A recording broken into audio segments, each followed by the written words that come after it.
हे hello everyone, सो CMA inter दिसंबर 24 financial accounting का paper था आज एंड आई होप आप सबका पेपर अच्छा गया होगा। सो अभी मैं आपके साथ डिस्कस करने वाला हूँ एमसीक्यू पोर्शन एंड जैसे ही आपका एग्जाम कंप्लीट सारा एग्जाम जब आपका हो जाएगा उसके बाद मैं बहुत ही जल्द अपलोड कर दूंगा पूरा पेपर का सॉल्यूशन। चलो आ जाओ अभी देखते हैं हम लोग यहाँ पर जो 30 मार्क का एमसीक्यू आया था उसका क्या सॉल्यूशन होगा। सबसे पहला यहाँ पे देखो पूछता है कि अपने को चूज द करेक्ट ऑल्टरनेटिव, मतलब अपने को कहीं भी रीजन नहीं लिखना है, बस आपको यहाँ पर ऑप्शन बताना था, ठीक है ना। बोलता a company is a going concern if it's balance sheet shows a strong financial position. नहीं, ऐसा नहीं होता। अगर बैलेंस शीट बहुत बार क्या होता है, हमारा अच्छा पोजीशन नहीं मिले तो भी गोइंग कंसर्न हो सकता है ना। It's income statement for the current year shows huge profit, देखो प्रॉफिट दिखा रहा तो अच्छा बात है, बट जरूरी नहीं है कि कभी लॉस अगर एक आध बार हो गया तो उसका मतलब गोइंग कंसर्न खतरे में है ना। There is no evidence that it will or will have to cease the operation within foreseeable future. हाँ, ये सही है कि जहाँ पे हमें अभी कोई भी ऐसा एविडेंस नहीं दिख रहा है जहाँ पर जो एंटिटी है वो आने वाले टाइम में मतलब फोर्सिबल फ्यूचर में अभी ये बंद होने वाला, अगर ऐसा है तो हम लोग क्या कहते हैं कि यहाँ पर गोइंग कंसर्न तो है। It is a public limited company, कोई जरूरी नहीं है कि अगर मान लो पब्लिक लिमिटेड कंपनी तो ही गोइंग कंसर्न होगा, ठीक है। प्राइवेट लिमिटेड भी हो सकता है और पब्लिक लिमिटेड गोइंग कंसर्न नहीं भी हो सकता, ऐसा भी केस हमें देखने मिलता है ना। चलो, तो इसका आंसर होगा C. Which of the following error or omission are not part of BRS. देखो हम लोग बैंक रिकॉन्सिलेशन स्टेटमेंट में क्या क्या दिखाते हैं, हम लोग जो bank column of cash book है और पासबुक, इन दोनों के डिफरेंसेस का रीजन बताना होता है अपने को, ठीक है। Wrong totalling of bank column, तो ये तो आ जाएगा bank column of cash book. Wrong totalling of cash column of cash book, देखो अगर रॉन्ग टोटलिंग हुआ है cash column of cash book का तो इसका बीआरएस से कोई लेना देना नहीं है, ये हम लोगों का कैश बुक हमें ठीक करना पड़ेगा, है ना। तो इसका बीआरएस से कोई लेना देना नहीं होता है। Posting wrong amount in the bank column of cash book, इससे इससे भी हमें मतलब यहाँ देखना पड़ेगा, यहाँ पर भी इसको, है ना, बीआरएस में। Omission to carry forward balance in the bank column of cash book, यहाँ पे भी हम लोग को चेक करना पड़ता है, मैंने बीआरएस में ये भी आएगा। तो जो बी नंबर ऑप्शन है यहाँ पर वो सही होगा, जिसको हम लोग कंसीडर नहीं करेंगे ड्यूरिंग बीआरएस, ठीक है। Which of the following is true about financial statements, तो financial statement gives a summary of accounts, yes हमारा जितना भी रेवेन्यू एक्सपेंस ये सब जितना भी होता है हमारा एसेट लायबिलिटी सबका एक समरी तो हमें यहाँ मिल जाता है। और ये जो है ना बोलते हैं यहाँ पर क्या, financial statement can be stated as recorded facts, तो यस जो हिस्टोरिकल जो हमारा डेटा होता है वो सब कुछ जितना चीज़ हो चुका है उसको उसको लेकर तो बनाते हैं हम लोग फाइनेंशियल स्टेटमेंट, लिखते हैं ना हम लोग पीएल में फॉर द ईयर एंडेड, तो जो सब कुछ हो गया उसी के लिए को बना रहे हैं हम लोग ना। तो यहाँ पर इसको हम लोग बोलेंगे दोनों ही करेक्ट है, both A and B are correct. X draws a bill on Y for 1,80,000 for mutual accommodation, तो म्यूचुअल अकोमोडेशन मतलब दोनों अपने हेल्प के लिए मतलब यहाँ पर बिल ड्रॉ किया है, तो 180 का बिल था। एक्स ड्रॉ किया है मतलब एक्स ही जाकर बैंक से उसको डिस्काउंट करवाने वाला है, तो वाई जो है वो पे करेगा ऑन ड्यू डेट, ठीक है। बट बोलता है इन द रेशियो 2:1, इसका मतलब एक्स यूज किया है 2/3 और ये यूज किया है 1/3, तो एक्स यूज किया है 1,20,000 रुपया, ठीक है। बोलता है उसको यहाँ पर डिस्काउंट कराया इतना में, तो ठीक है ना, डिस्काउंटिंग चार्जेस भी दोनों में दोनों को बियर करना पड़ेगा।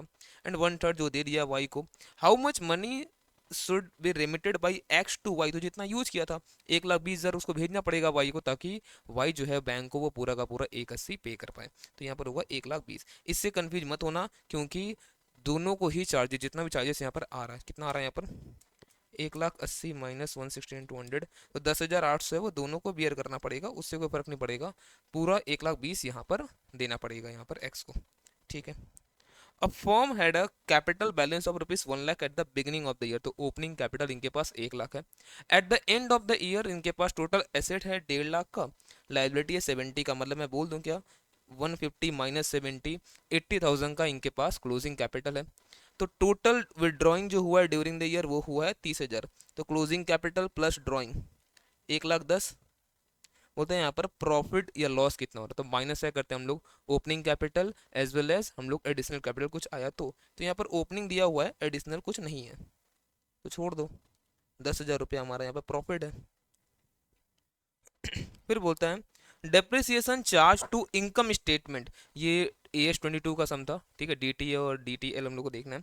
तो डेप्रिसिएशन चार्ज हुआ है एज पर इनकम स्टेटमेंट, मतलब हमारे पास अकाउंट्स में 8 लाख हुआ है, बट 32 जो इनकम टैक्स एक्ट का है वहां पर बोलता है 20 लाख है। आप समझो यहाँ पर टैक्स में ज़्यादा अलाउ हुआ, मतलब आगे चल के टैक्स में कम अलाउ होगा, मतलब लाइबिलिटी बढ़ेगा आगे चल के, तो आपको DTL यहाँ पर क्रिएट होगा 12 लाख, 20 माइनस 8 इंटू जो भी टैक्स रेट होगा।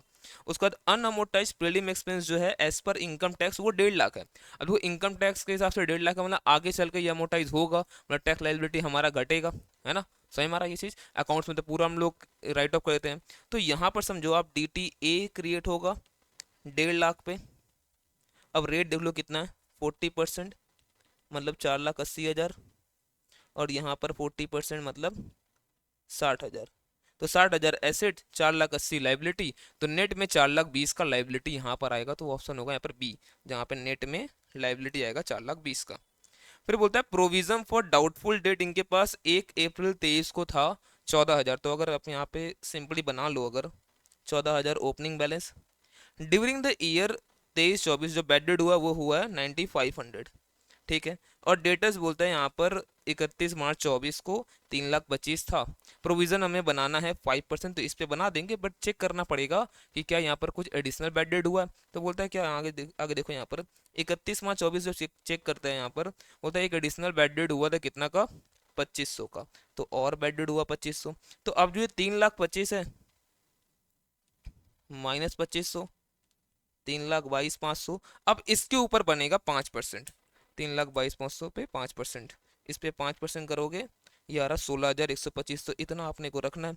अब एक डाउट क्या आ सकता है कि सर फिर ये 3,25,000 में से 9,500 क्यों डिडक्ट हुआ, क्योंकि ये ऑलरेडी डिडक्ट हो चुका था। यहाँ पर इस बैलेंस को हम लोग जब निकालें उसके बाद बैड डेट बता रहा है 2,500 और हुआ है, इसलिए हमें लेस करना पड़ा, ठीक है। तो यहाँ पर 9,500 प्लस 2,500 प्लस 16,125 माइनस 14 घटाते हैं, तो और हम लोग को पीएल से निकालना पड़ेगा 14,125। तो यहाँ पूछता है कि प्रोविजन फॉर डाउटफुल डेट हमें कितना क्या करना पड़ेगा, तो हमें डेबिट करना पड़ेगा पीएल में 14,125।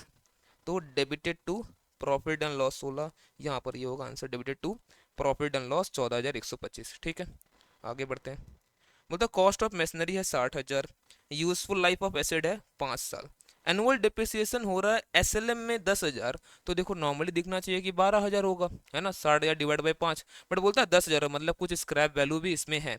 तो आप अगर समझो 10,000 इंटू 5 तो कितना डिप्रिसिएट होगा, 50,000। तो 50,000 ही सिर्फ डिप्रिसिएबल वैल्यू अगर है और ओरिजिनल कॉस्ट 60 है, आप नहीं बोल दोगे यहाँ पे बाकी 10 का क्या होगा, बाकी 10 का स्क्रैप वैल्यू होगा, है ना। तो बोलता है स्क्रैप वैल्यू कितना होगा बताओ यहाँ पर, 10,000 रुपया। फिर बोलता है a company deals in 3 product X Y and Z which are neither similar nor interchangeable at the time of closing of accounts for the year 23-24। Historical cost and NRV of the item of closing stock is are determined as below। अब देखो हम लोग बोलते हैं ना cost और NRV विच है वही लोअर, तो वो आइटम वाइज होता है। जैसे यहाँ पर देखो x का 20 और 14, लोअर कौन सा है 14, यहाँ पर 16 दोनों बराबर ही है तो वही ले लो। और यहाँ आप देखो तो 8 है लोअर, तो 14 16 30 और 8 38 यहाँ पर होगा। फिर बोलता है in case of club the excess of expenditure, expenditure ज्यादा है इनकम से, तो क्या बोलते हैं इसको हम लोग, लॉस तो बोल नहीं सकते हैं ना, ये एनपीओ वाला केस है तो इसको बोलते हैं हम लोग डेफिसिट। तो यहाँ पर क्या आएगा deficit. Which of the following statement is not true, accumulated profit and loss general reserve are transfer to old partner capital account, yes ये तो सही है। फिर if assets and liabilities are to be shown in the balance sheet at old value, इसका मतलब ही क्या है, memorandum revolution बनाया जा रहा है, ये भी सही है।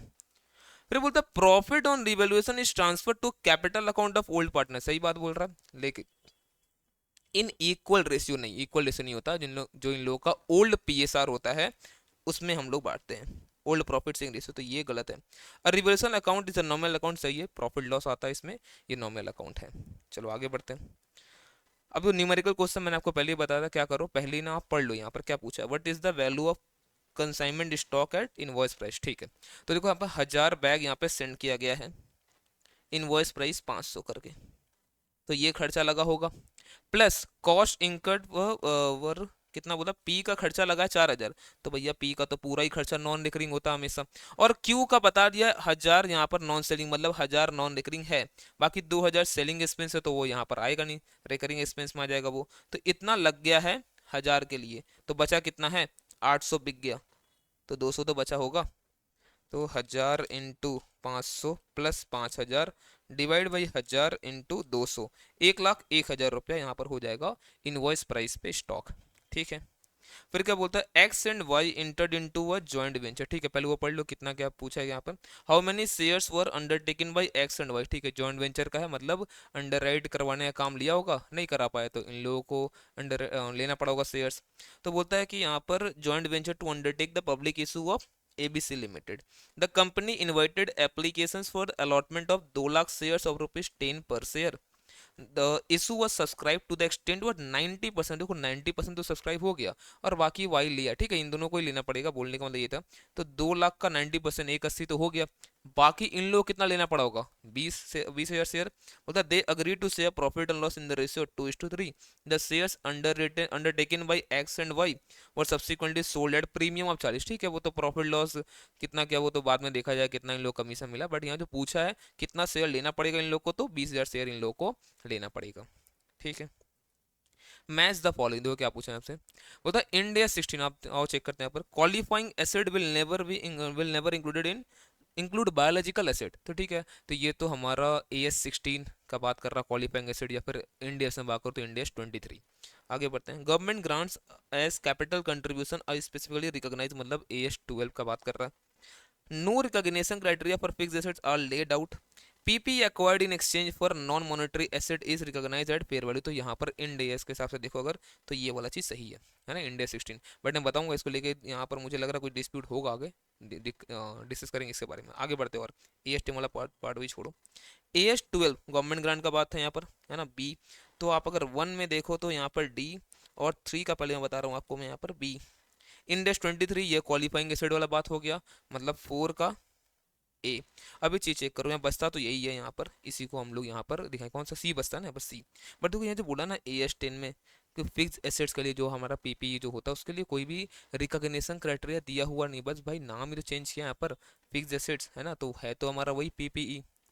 तो यहाँ पर मुझे लग रहा है यहाँ पर ये रिकॉग्निशन क्राइटेरिया यहाँ पर होना चाहिए था, बट ठीक है, अब यही बचता, मुझे यही करना पड़ेगा। क्योंकि आप अगर चेक करो बाकी, जैसे अब यहाँ चेक करो, 3 का कौन सा होगा, बी। आप चेक करो इसमें यही वाला है, तो सी ही होगा सही, बाकी चीज सब कुछ यहाँ मिल रहा है।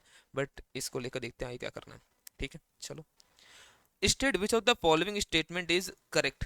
Stock debtor system of maintaining branch account is use for independent branch. नहीं, हम लोग डिपेंडेंट के लिए करते हैं। The buyer gets immediate possession but not ownership of the asset under installment payment. नहीं, ये हायर परचेस में होता है, इंस्टॉलमेंट पेमेंट में आपको हाथों हाथ ओनरशिप मिल जाता है। Unusual item and defective items are separate under insurance claim. नहीं, ये भी हम लोगों के यहाँ पे गलत ही बोल रहा है, क्योंकि ये दोनों सेम ही होता है। ठीक है ना। Operating is lease is a revocable contract. Yes, ये रिवोकेबल होता है। फाइनेंस लीज को आप रिवोक नहीं कर सकते हो, बट ऑपरेटिंग लीज रिवोकेबल होता है। तो इसका आंसर होगा डी। चलो, और आपका अगर अच्छा गया एग्जाम, कमेंट जरूर करना जिन्होंने भी बाकी मैराथन्स देखा था, AS मैराथन, MCQ मैराथन, और कितना आपका सही हुआ, कितना मार्क्स आ रहा, कमेंट करके जरूर बताना। मिलते हैं हम लोग नेक्स्ट वीडियो में, और एग्जाम के बाद में टोटल सॉल्यूशन, जो पूरा वीडियो का सॉल्यूशन है वो मैं, मतलब सॉरी, टोटल पूरा जो पेपर का सॉल्यूशन है वो मैं अपलोड करूँगा। टाटा।